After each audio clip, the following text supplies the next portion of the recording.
नमस्कार दोस्तों, मैं गौरव स्वागत करता हूं अपने इस YouTube channel GNC nursing coaching की ऑनलाइन क्लास में।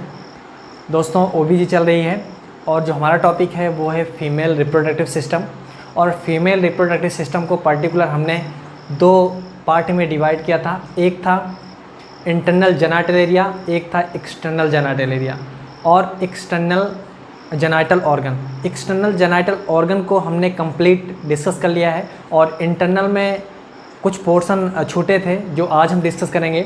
इसमें हमने डिस्कस किया था, यानी इंटरनल में हमने डिस्कस किया था वेजाइना के बारे में और यूट्रस के बारे में, फैलोपियन ट्यूब के बारे में, और आज एक और डिस्कस करेंगे जिसका नाम है ओवरी। ओवरी के बारे में पर्टिकुलर इसकी स्ट्रक्चर के बारे में, फंक्शन के बारे में, मेजरमेंट के बारे में, वेट के बारे में, सब कुछ इसके बारे में डिस्कस करेंगे। क्या फंक्शन है, सारा कुछ इसके बारे में।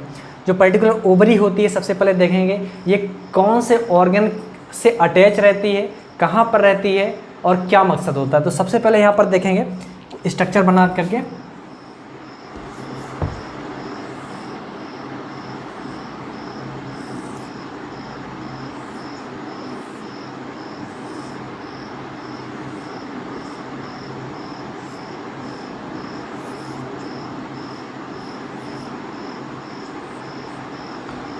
यहाँ पर अगर बात करें तो यहाँ पर आप देख सकते हैं कि पर्टिकुलर यूट्रस के दोनों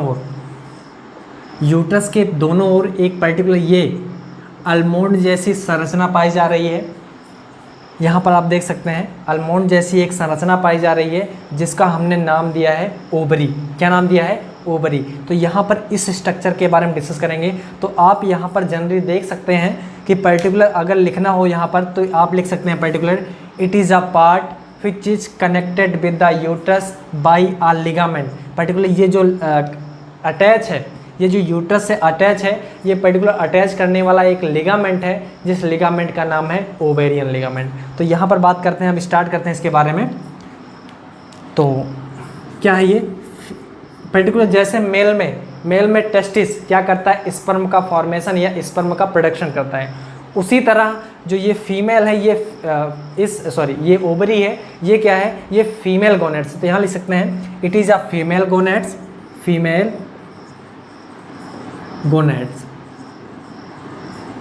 it is a female gonads and two in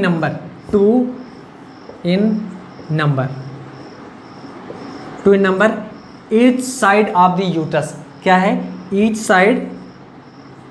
side of uterus के दोनों ओर। नेक्स्ट बात करते हैं इसमें जो ओवरी है पर्टिकुलर, इसकी अब देखते हैं पर्टिकुलर क्या काम करती है। काम यहाँ पर क्या करती है पर्टिकुलर जो फीमेल गोनेड्स ओवरी है, ये पर्टिकुलर क्या काम करती है, ओवम या सेकेंडरी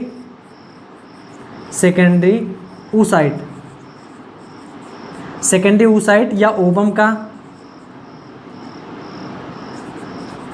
ओवम का ये सिक्रेशन करती है।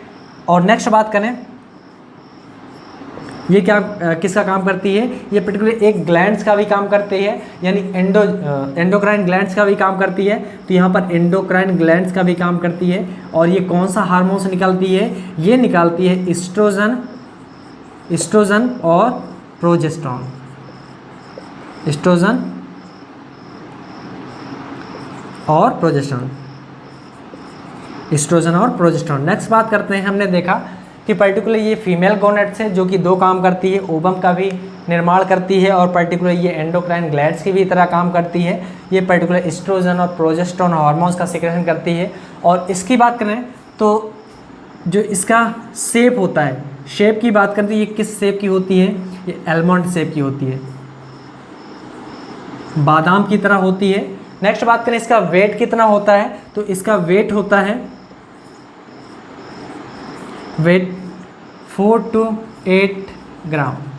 इसका बहुत ही थोड़ा सा वेट होता है, कितना होता है, 4 to 8 ग्राम होता है। नेक्स्ट बात करें तो इसको यानी ओवरी को पर्टिकुलर कुछ संरचना द्वारा पकड़कर एक अपने स्थान पर रखा गया है, यानी अपने स्थान पर ये रहे, तो इसके लिए पर्टिकुलर कुछ लिगामेंट्स द्वारा सपोर्टेड किया गया है।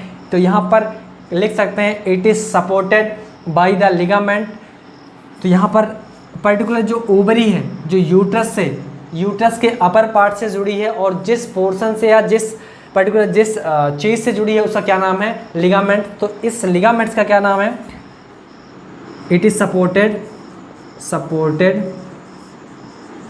Bye uterus, bye upper part of uterus, upper part of uterus, supported by upper part of uterus. और ये किससे कनेक्टेड है, बाय ओवेरियन लिगामेंट। किससे कनेक्ट, पर्टिकुलर किससे है, ये यहाँ पर कनेक्ट है ओवेरियन लिगामेंट। और पोस्टीरियर, ये तो बात हो गई ये किससे कनेक्ट है, यानी पर्टिकुलर यूट्रस से ये ओवरी पर्टिकुलर लिगामेंट द्वारा कनेक्ट है जिसका नाम है ओवेरियन लिगामेंट। और posterior side it is just connected with the broad ligament, supported by broad ligament. Broad ligament द्वारा ये सपोर्टेड है। नेक्स्ट इसके बारे में बात करते हैं।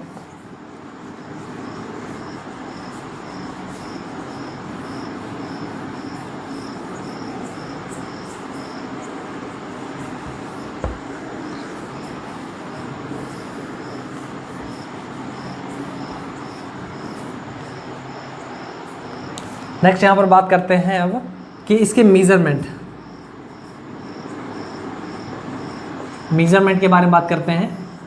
तो इसकी लेंथ कितनी होती है, यहाँ पर अगर बात करें, यहाँ पर इसी ओवरी को, यहाँ पर एक ओवरी को यहाँ पर निकालें और इसके बारे में अगर अध्ययन करें तो यहाँ पर पर्टिकुलर इसकी लेंथ कितनी होती है, इसकी लेंथ होती है पर्टिकुलर 3 सेंटीमीटर।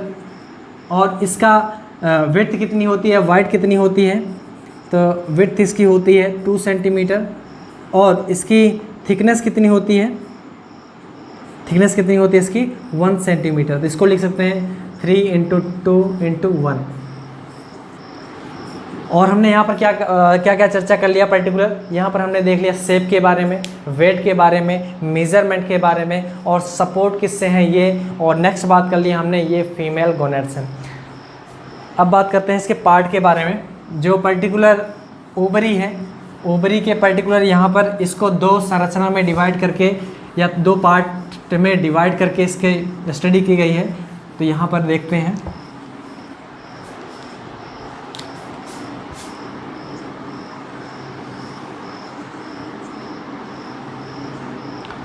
ये ओवरी है और जो ओवरी में जो आउटर पोर्शन है इसे कहेंगे आउटर। 2 पार्ट में यहाँ पर लिख सकते हैं, 2 पार्ट में इसे डिवाइड किया गया है। 2 पार्ट में आउटर वाला क्या है, कॉर्टेक्स, आउटर वाले क्या नाम है, कॉर्टेक्स। और जो मिडल में है या इनर में है इसका क्या नाम है, मेडुला। तो सबसे पहले यहाँ पर कॉर्टेक्स के बारे में डिस्कस करते हैं। हमने यहाँ पर देखा कि जो सबसे ये वाला पोर्शन है, ये जो पोर्शन इसे क्या कह रहे हैं, कॉर्टेक्स कह रहे हैं। अगर इसकी बात की जाए तो ओवरी का जो फंक्शनल एरिया होता है वो कौन सा होता है, कॉर्टेक्स। फंक्शनल एरिया का मतलब क्या होता है आगे डिस्कस करेंगे, जब मेंस्ट्रुअल साइकिल डिस्कस करेंगे तो उस टाइम पर डिस्कस करेंगे कि पर्टिकुलर मेंस्ट्रुअल साइकिल में, यानी 2 साइकिल, उसके अंदर पर्टिकुलर 2 साइकिल को इंक्लूड करेंगे। एक होगा ओवेरियन साइकिल, दूसरा होगा यूट्राइन साइकिल। तो उसके दोनों को मिलाकर मेंस्ट्रुअल साइकिल के बारे में डिस्कस करेंगे। तो यहाँ पर पर्टिकुलर इसके अंदर जो भी सारा काम होता है वो किसके अंदर होता है, ओवरी के अंदर होता है, ओवरी के कॉर्टेक्स के अंदर होता है। और क्या काम होता है ओवरी में, क्या काम होता है पर्टिकुलर यहाँ से, जो ओवम होते हैं, ओवम इमेच्योर रहता है। अगर बात करें यहाँ की फॉलिकल्स की, जो फॉलिकल्स होते हैं वो इमेच्योर होते हैं। इमेच्योर को म्योच्योर करना, मैच्योर करके उसके बाद आगे की क्या पोर्शन होंगे अभी डिस्कस करते हैं। वो सारा काम किसके अंदर होता है, कॉर्टेक्स के अंदर होता है। तो यहाँ पर अगर लिखें तो it is functional part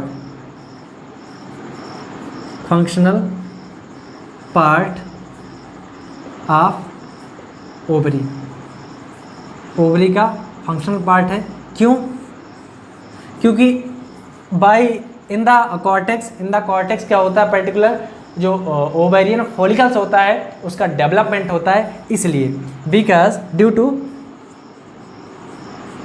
two development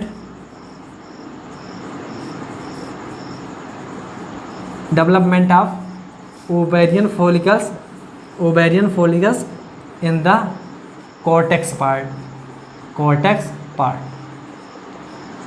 next बात करते हैं इसके अंदर कि जो आउटर वाली संरचना है ये किससे मिलकर बनी है, ये है एपिथेलियम में। और एपिथेलियम में पर्टिकुलर अगर बात करें तो इसमें तो इसका ऊपर वाले संरचना का क्या नाम है, आउटर की संरचना का नाम, तो इसका नाम है जर्मिनल एपिथेलियम। क्या नाम है, जर्मिनल एपिथेलियम। और पर्टिकुलर ये कंटेन करता है डेंस कनेक्टिव टिश्यू कंटेन करता है, और पर्टिकुलर इस तरह से कुछ स्ट्रक्चर यहाँ पर शो करता है, इस तरह से कुछ स्ट्रक्चर शो करता है जिसका क्या नाम है, ट्यूनिका एल्बुजिनिया।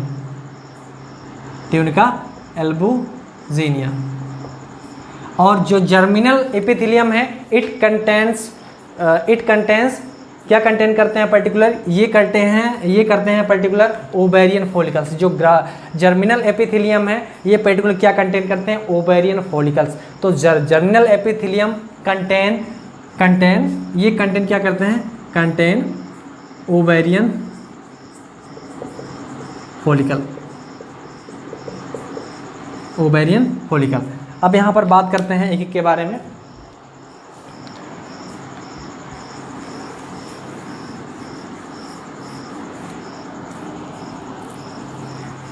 जो जर्मिनल एपिथेलियम होता है इसी के द्वारा पर्टिकुलर जो फॉलिकल्स होते हैं, जो ओवेरियन फॉलिकल्स होते हैं वो बनता है। तो यहाँ पर बात करें, ये सबसे स्टार्टिंग में जो स्ट्रक्चर बनाएगा वो बहुत छोटी छोटी होगी, जिसका क्या नाम है,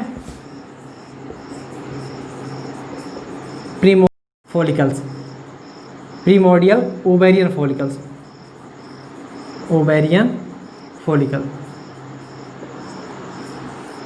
ओवेरियन फॉलिकल्स। उसके बाद ये धीरे धीरे डेवलप करेंगे और इसका क्या नाम होगा, इसका नाम होगा प्राइमरी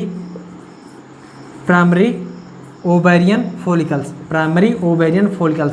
उसके बाद ये धीरे धीरे डेवलप करेंगे और ये धीरे धीरे क्या करेंगे, डेवलप करेंगे, और इस डेवलप होते हुए फॉलिकल्स का नाम रहेगा डेवलपिंग फॉलिकल्स। इसी को आगे सेकेंडरी, यहाँ पर हमने देखा प्रीमोर्डियल, उसके बाद प्राइमरी, उसके बाद सेकेंडरी, तो हम डायरेक्ट लिख दे रहे हैं यहाँ पर डेवलपिंग फॉलिकल्स। क्या, डेवलपिंग फॉलिकल्स। और उसके बाद अगर इसमें बात करें तो एक डेवलपिंग फॉलिकल्स होते हुए एक बड़ा सा, सबसे बड़ा एक फॉलिकल्स बनेगा, सबसे बड़ा ओवेरियन फॉलिकल्स बनेगा, जिसका नाम होगा ग्राफियन फॉलिकल्स। क्या होगा, ग्राफियन फॉलिकल। सबसे बड़े और मेच्योर फॉलिकल्स का क्या नाम होता है, ग्राफियन फॉलिकल्स।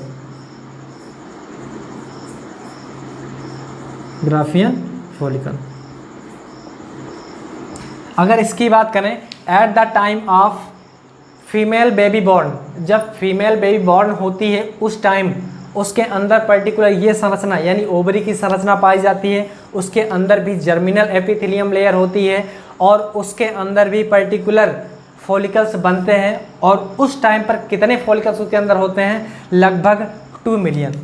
कितना, एट बर्थ, जब फीमेल बेबी बॉर्न करते हैं उस समय कितना रहते हैं, 2 मिलियन।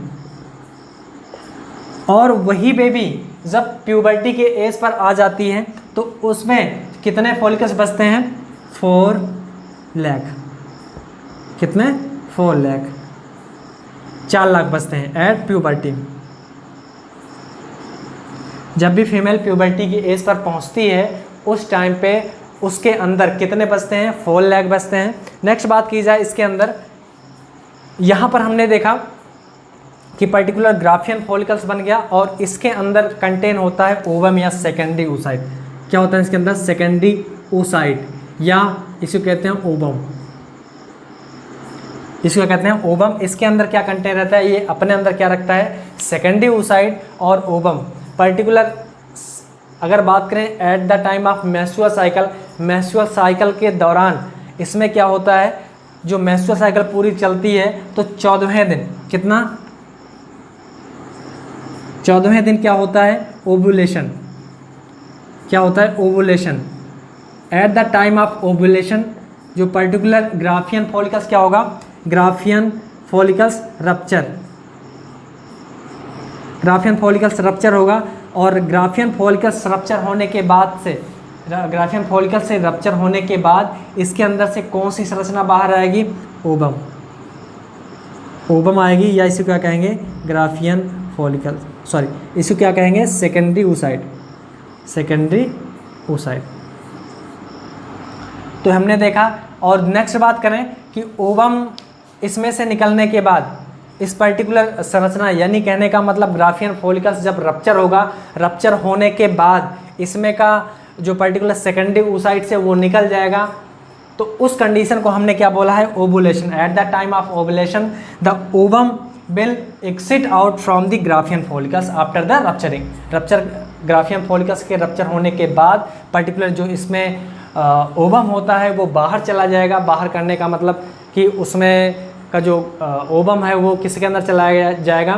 फिम्ब्रियाई के द्वारा ओवम को पकड़ लिया जाएगा और उसके बाद किसके अंदर जाएगा? इसमें बात करें तो फैलोपियन ट्यूब के अंदर जाएगा। और क्या होगा? अगर स्पर्म आया रहेगा तो फर्टिलाइजेशन होगा। तो यहाँ पर बात करें कि 14वें दिन क्या हो गया? यहाँ पर ओवुलेशन हो गया और पर्टिकुलर ये संरचना क्या हो गई? ये इस तरह से हो गई। यानी क्या हुआ? यहाँ पर अगर बात करें तो ये रप्चर हो गया। ये रप्चर होने के बाद ये ओवम, यानी ओवम क्या हो गया? ओवम बाहर निकल गया ओवुलेशन के दौरान। और ये स्ट्रक्चर कैसी हो गई? ये एक्सपोज हो गई, ये खुल गई। और इसको क्या कहते हैं? Corpus, corpus luteum.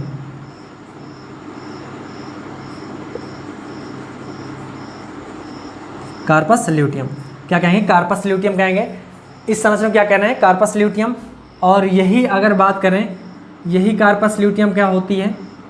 इसी कार्पस ल्यूटियम के द्वारा क्या सिक्रेशन, किसका सिक्रेशन होता है? प्रोजेस्टोन। अगर अब यहाँ पर बात करें कि एस्ट्रोजन और प्रोजेस्टोन का सिक्रेशन कहाँ कहाँ से कैसे कैसे होता है, तो यहाँ देख सकते हैं पर्टिकुलर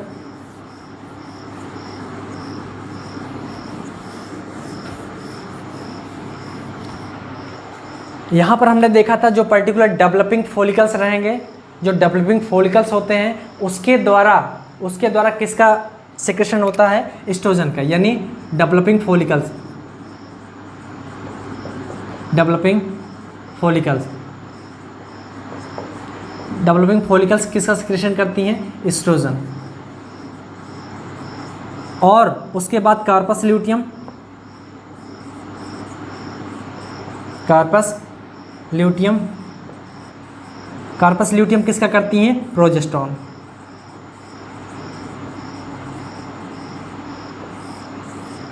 तो हमने देखा यहाँ पर पर्टिकुलर जो कार्पस ल्यूटियम होती है वो प्रोजेस्टोन का सिक्रेशन करती है और जो डेवलपिंग फॉलिकल्स होते हैं वो एस्ट्रोजन का एस्ट्रोजन का सिक्रेशन करती है। नेक्स्ट बात करें इसके अंदर कि जो ये पूरी प्रोसेस है, यानी मेंस्ट्रुअल साइकिल की प्रोसेस है या ओवेरियन जो साइकिल है, यहाँ पर पूरी ओवरी की प्रोसेस हो रही है, ये पर्टिकुलर किससे रेगुलेट होती है? तो अगर यहाँ पर बात करें तो हेड के अंदर यानी स्कल के अंदर पर्टिकुलर संरचना पाई जाती है जिसका नाम है हाइपोथैलेमस। और नेक्स्ट होता है पिट्यूटरी। पिट्यूटरी में भी एंटीरियर पिट्यूटरी। पिट्यूटरी दो पार्ट में डिवाइड की गई है, एक है पोस्टीरियर, एक है एंटीरियर। जो पोस्टीरियर का नाम है उसका नाम है न्यूरो हाइपोफाइसिस और जो एंटीरियर का नाम है उसका नाम है एडिनो हाइपोफाइसिस।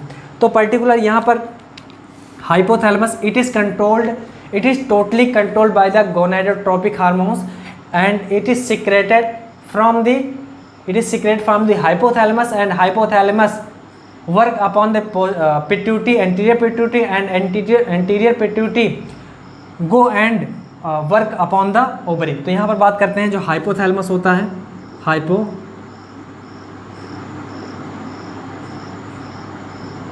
हाइपोथैलेमस होता है, ये किसका सिक्रेशन करता है? ये किसका फॉर्मेशन करता है? इसकी बात करें GnRH गोनाडोट्रोपिन रिलीजिंग हार्मोन्स। क्या नाम है? Gonadotropin releasing hormone. ये किस पर काम करता है? It work on, act upon, यहाँ पर लिख सकते हैं एक्ट अपॉन, कहाँ पर काम करता है ये, पिट्यूटरी ग्लैंड, पिट्यूटरी ग्लैंड कहाँ पर काम करता है, पिट्यूटरी ग्लैंड पर काम करता है। और पिट्यूटरी ग्लैंड किसका सिक्रेशन करती हैं, अगर यहाँ से बात की जाए तो ये सिक्रेशन करती हैं FSH और LH। तो जो FSH है उसका क्या फुल फॉर्म है, फॉलिकल स्टिमुलेटिंग हार्मोन्स और ल्यूटेनाइजिंग हार्मोन्स। तो यहाँ पर पर्टिकुलर इसके अंदर ही, इस वर्ड के अंदर ही पर्टिकुलर इसका मतलब छिपा है। तो जो फॉलिकल स्टिमुलेटिंग हार्मोन्स होता है, क्या होता है, फॉलिकल स्टिमुलेटिंग हार्मोन्स, ये क्या काम करता है, पर्टिकुलर ओवरी पर काम करता है। और क्या काम करवाता है, पर्टिकुलर इसमें पर्टिकुलर क्या करवाता है, ये जो इसके अंदर फॉलिकल्स हैं इसको क्या करता है, डेवलप करवाने का काम करता है। और उसके अंदर से, यानी डेवलपिंग फॉलिकल्स के अंदर से फिर क्या निकलता है, एस्ट्रोजन निकलता है। और जो ल्यूटिनाइजिंग हार्मोन्स है ये क्या काम करता है, it work upon the mature follicles known as Graafian follicles. ये क्या काम करता है, ल्यूटिनाइजिंग हार्मोन्स का मतलब होता है कार्पस ल्यूटियम को बनाना। ल्यूटिनाइजिंग हार्मोन्स खुद ही यहाँ पर क्या है, ल्यूटियम। तो ल्यूटियम यहाँ का मतलब है ल्यूटियम को बनाना, कार्पस ल्यूटियम को बनाना। और बनेगा कब, जब ग्राफियन फॉलिकल्स को क्या करेगा, तोड़ेगा, रप्चर करेगा। और जब ये यानी ल्यूटिनाइजिंग हार्मोन्स एक्ट करता है ग्राफियन फॉलिकल्स पर तो ओवुलेशन होता है। ओवुलेशन के बाद ये जो पर्टिकुलर ग्राफियन फॉलिकल्स है यही आगे इसका दूसरा नाम हो जाता है, क्या हो जाता है, कार्पस ल्यूटियम। तो यहाँ पर कह सकते हैं कि पर्टिकुलर जो पिट्यूटरी ग्लैंड से निकलने वाले FSH LH हैं ये किस पर काम करते हैं, ये काम करते हैं ओवरी के ऊपर। नेक्स्ट बात करें तो यहाँ पर बात कर सकते हैं कि जो ओवरी है it is just controlled by the gonadotropic hormones. Gonadotropic hormones कौन है, पर्टिकुलर FSH LH। ये कहाँ से पर्टिकुलर ये कब काम करते हैं, जब हाइपोथैलेमस को द्वारा गोनाडोट्रोपिक रिलीजिंग हार्मोन्स का सिक्रेशन होता है तो पिट्यूटरी काम करती है। जब पिट्यूटरी काम करती है तो ये काम किसको करवाती है, ये पर्टिकुलर ओवरी को काम करवाती है। जब ओवरी काम करती है तो एस्ट्रोजन प्रोजेस्टेरोन हार्मोन्स काम करता है। उसके बाद ये किस पर एक्ट करती है, ये एक्ट करती है पर्टिकुलर यूटस के ऊपर। तो ये सारी ये अब नेक्स्ट बात करते हैं इसके बारे में। ये तो हो गई अपनी जितनी भी जानकारी भी थी, हमने सिर्फ फंक्शनल, यानी हमने अभी बोला था कि कॉर्टेक्स जो पार्ट होता है ये क्या होता है, फंक्शनल पार्ट होता है। ये पूरा काम कौन करता है, कॉर्टेक्स करता है। और दूसरा पार्ट था हमारा मेडुला, क्या था, मेडुला था। ये पर्टिकुलर ये क्या है, ये जो बीच की पोर्शन है इसके अंदर पर्टिकुलर अगर बात करें तो इसके अंदर कुछ वेसल्स की और कुछ यहाँ पर नर्व की ओपनिंग होती है। यहाँ पर बात कर सकते हैं in the medulla opening of blood vessels और नर्व्स और नेक्स्ट यहाँ पर लिम्फेटिक वेसल्स, तो पर्टिकुलर इसके अंदर यानी मेडुला के अंदर क्या करता है, पर्टिकुलर इसके अंदर ये सारी वेसल्स खुलती हैं, ब्लड वेसल्स, लिम्फेटिक वेसल्स और ये नर्व इसके अंदर पर्टिकुलर खुलती है, जिसको क्या बोलते हैं, हाइलम।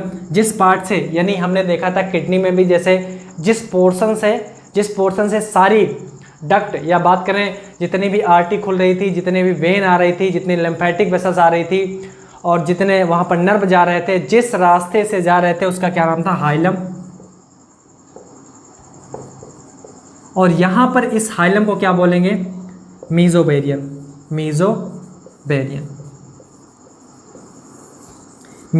बोलेंगे। यहाँ पर हमने देखा इस हाइलम को क्या बोल रहे हैं, मीजोबेरियन। तो ये हो गया अपना मेडुला के बारे में। तो ये बहुत छोटा सा था, जो मेडुला पार्ट था ये छोटा सा था। पर्टिकुलर इसके अंदर क्या होता है, सिर्फ व सिर्फ पर्टिकुलर यहाँ पर ब्लड वेसल्स, लिम्फेटिक वेसल्स और ये नर्व इसके अंदर आकर खुलती हैं। और नेक्स्ट ये इस हाइलम यानी जिसके द्वारा पर्टिकुलर जिस रास्ते के द्वारा आती हैं उसका नाम है हाइलम। और यहाँ पर अगर ओवरी की बात की जाए तो इसी हाइलम को क्या कहते हैं, मीजोबेरियन। तो अगर बात करें यहाँ पर कौन कौन सी इसको पर्टिकुलर जो ओवरी है कौन कौन सी सप्लाई करती है ब्लड वेसल, तो यहाँ पर ovarian, ovarian artery. Ovarian artery होती है, it is a branch of abdominal iota. किसकी ब्रांच है? अब्डोमिनल आयोटा की ब्रांच है।